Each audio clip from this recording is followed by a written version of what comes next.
l'Esprit de vérité sera venu, il vous conduira dans la vérité tout entière, car il ne parlera pas de lui-même, mais tout ce qu'il aura entendu, il le dira. Il vous annoncera les choses à venir, il manifestera ma gloire, car il puisera dans ce qui est en moi et vous l'annoncera. Ainsi la gloire du Père se révèle par l'Esprit. La gloire et la puissance de Jésus se révèlent par son Esprit. Ainsi quelqu'un qui a cru le verra. Alléluia. Bien-aimés dans le Seigneur, je vous salue dans le précieux nom de notre Seigneur Sauveur Jésus-Christ. Que sa paix et sa lumière soient sur vous. Nous allons parler aujourd'hui d'une personne emblématique dans l'existence même de l'Église. Certains l'ignorent, l'Église, certains aussi se sont appropriés, mais il est encore important que nous partageons certains points le concernant. C'est la personne du Saint-Esprit. Alors le thème que le Saint-Esprit a mis à mon cœur, que nous allons partager ensemble, c'est la plénitude du Saint-Esprit.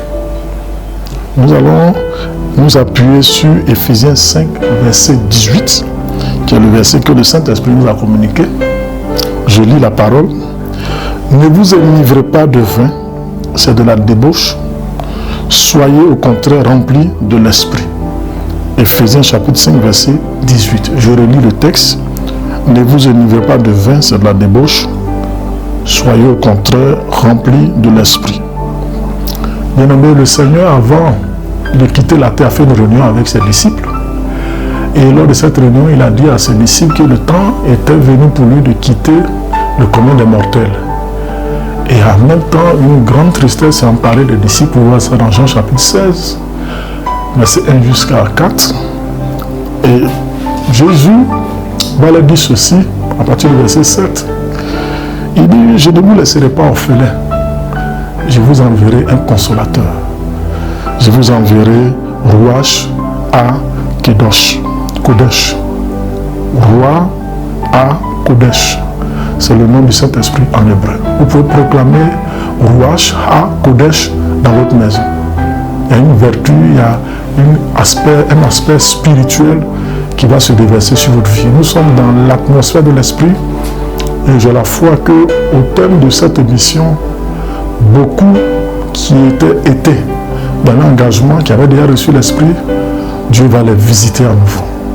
Et beaucoup aussi qui n'ont jamais fait l'expérience du Saint-Esprit vont recevoir le baptême du Saint-Esprit. Et certaines personnes qui avaient déjà la notion de Dieu vont aller en profondeur dans la dimension du surnaturel.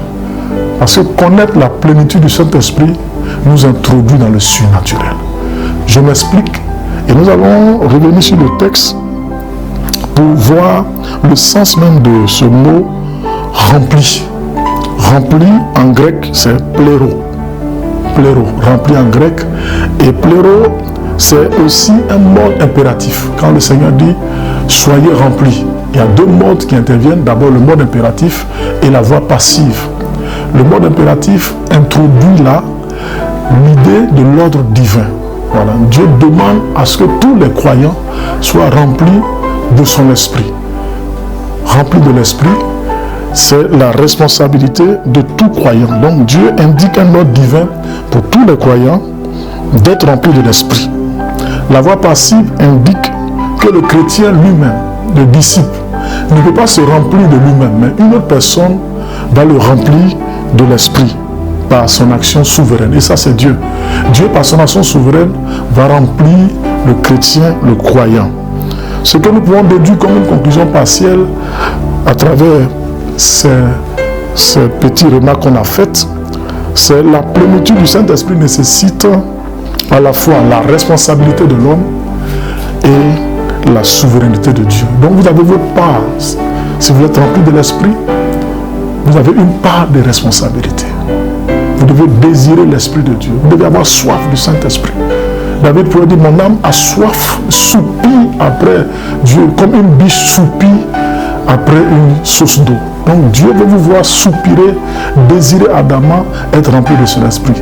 Et ici, nous allons voir aussi une similitude entre l'ivresse et la plénitude de l'esprit. Celui qui est ivre, il est dominé par l'alcool. Il n'arrive plus à se contrôler. Mais on peut comparer cela à celui qui est rempli de l'esprit de Dieu.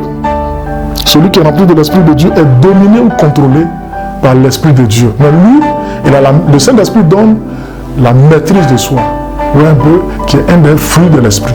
Mais celui qui est dominé par l'ivresse ou l'alcool, il n'est plus dans l'état normal, il est un état second.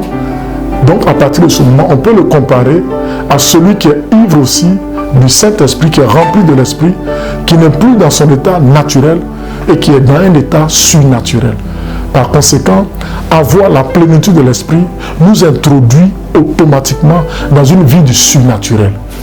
Vous pouvez devenir un homme surnaturel. Vous devez sortir de l'homme ordinaire pour devenir un homme extraordinaire.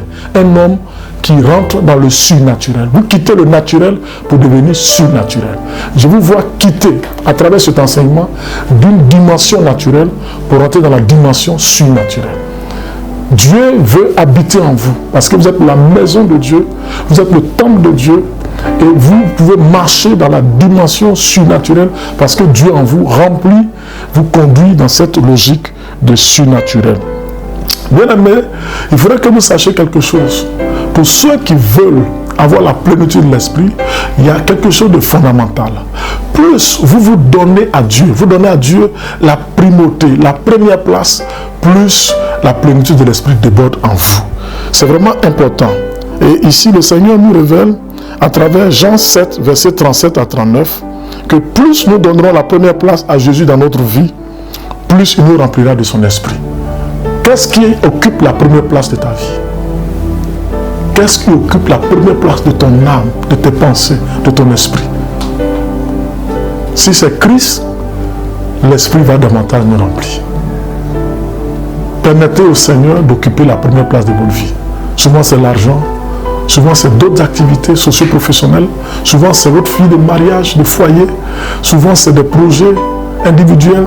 Mais permettez à Christ d'occuper la première place de votre vie. S'il occupe la première place dans votre vie, vous serez dans la plénitude de l'esprit. Vous allez marcher dans le surnaturel. Dans Jean 7, 37 à 39, Jésus nous dit que des fleuves d'eau vive doivent couler du sein de ceux qui croiraient en lui. Il faut que les gens comprennent, beaucoup doivent comprendre, un des symboles de l'esprit, c'est l'eau. Ça peut être du feu, ça peut être du vent, ça peut être de l'huile. Mais Jésus parle de l'eau ici. Il dit, de l'eau, des fleuves d'eau vive couleront du sein de ceux qui croient en lui. Nous pouvons faire des remarques. Jésus parle ici d'avoir soif et de venir à lui et puis de boire et l'eau va couler. En conclusion partielle, nous pouvons dire le Saint-Esprit est comparé à l'eau que nous buvons. Voilà, nous buvons pour étancher notre soif de Dieu. Et lorsque nous buvons cette eau, elle vient remplir notre cœur. Et lorsque l'eau remplit notre cœur, elle déborde et commence à couler comme une rivière. Je vois des rivières sortir de vous. Dites Amen. Je vois pendant que vous buvez la puissance de l'Esprit de Dieu, vous ouvrez votre cœur. Vous avez soif de Dieu. Je vois l'Esprit de Dieu remplir votre cœur. Non seulement remplir votre cœur, mais déborder et couler de votre sein, afin que vous deveniez un fleuve dans le nom du Seigneur. Dites Alléluia. Alléluia. Je sens une onction particulière dans votre maison. Je sens une onction particulière dans votre bureau. Pendant que nous enseignons, on ne peut pas parler de l'Esprit et puis l'Esprit ne sera pas là. Écoutez, quand vous commencez à parler du football, vous avez des sensations de football. Quand vous commencez à parler d'un plat que vous aimez, forcément vous allez avoir l'appétit. Je vous vois avoir l'appétit de la plénitude de l'Esprit. Je vous vois rentrer dans une dimension du surnaturel. Votre yeux s'ouvre. Je vois vos mains remplies du feu de l'Esprit. Présentez vos mains à Dieu. Dites, mes mains sont remplies de la puissance de Dieu. Dites Amen avec moi. Alors nous allons voir les bienfaits de la plénitude de l'Esprit.